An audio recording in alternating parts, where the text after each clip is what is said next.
I'm Lou Pamonti, and this is Music from the Inside. Reading music versus playing by ear.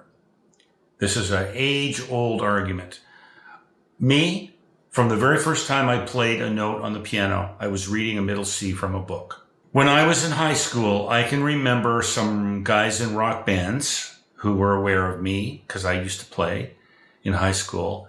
And of course, these were, it was the 70s, long-haired rock dudes, and they had rock bands. They were playing Doobie Brothers songs and Allman Brothers songs and all that kind of stuff. And none of them read music. And I can remember having an argument, and not so much of an argument, but they were older than me and kind of accusing me, saying, guys who read music have no feel. And I was flabbergasted by that. And I'm like, well, why is that? Bit of my background, I studied my whole life. I arrange, I orchestrate. I'm a very good reader. I sight read, which helped me in my studio career a lot. Those guys that I used to have the arguments with in high school, they're not in the music business. I don't think they lasted much outside of high school. Now listen, it takes all kinds. One thing that I've learned in my career is that music is a funny thing. There are the people on earth who are natural musicians, singers, etc. For example, Louis Armstrong learned to read later. Ella Fitzgerald didn't read. Chet Baker only learned to read later on in life. These are people that innately know music. They hear it. Someone who I work with, Mark Jordan, he's not schooled in music. He writes the most beautiful songs. He hears harmonies. He hears complex harmonies, and he goes there with his voice just naturally. Robin Black, she hears it. She's not formally schooled in music, but she hears it. Now, the most obvious example of this is Paul McCartney. Paul McCartney, arguably the greatest songwriter of the second half of the 20th century. Some might say Paul Simon, blah, blah, blah. But certainly in the rock era, my vote would go to Paul. Paul does not read music. He never has. Because he's one of those guys, he just gets it. He just gets music. So, in my opinion, music theory, which I've studied since day one, is simply a mathematical formula devised by humans so that mere mortals such as myself and a lot of you out there could understand music on a mathematical level when, to the geniuses like Ray Charles, it just came naturally. They just knew it innately. People like me were not as lucky as that.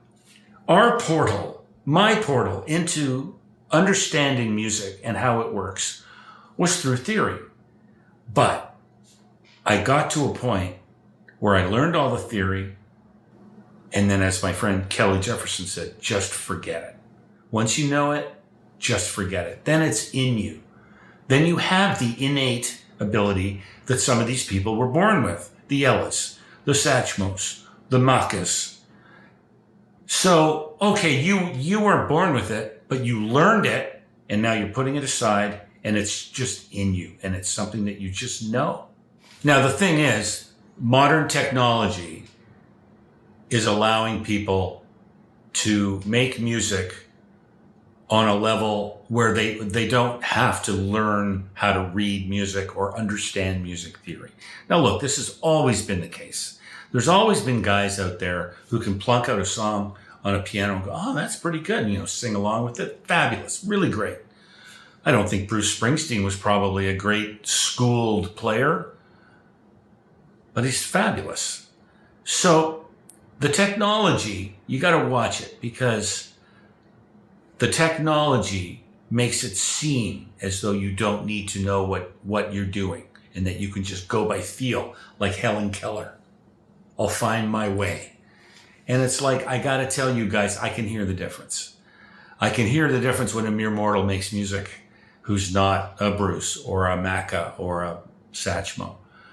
And they're fumbling around in the dark. They make mistakes. There's harmonic things that are like, well, that doesn't work. Why don't they hear that? I get sent demos constantly. Will you produce my song?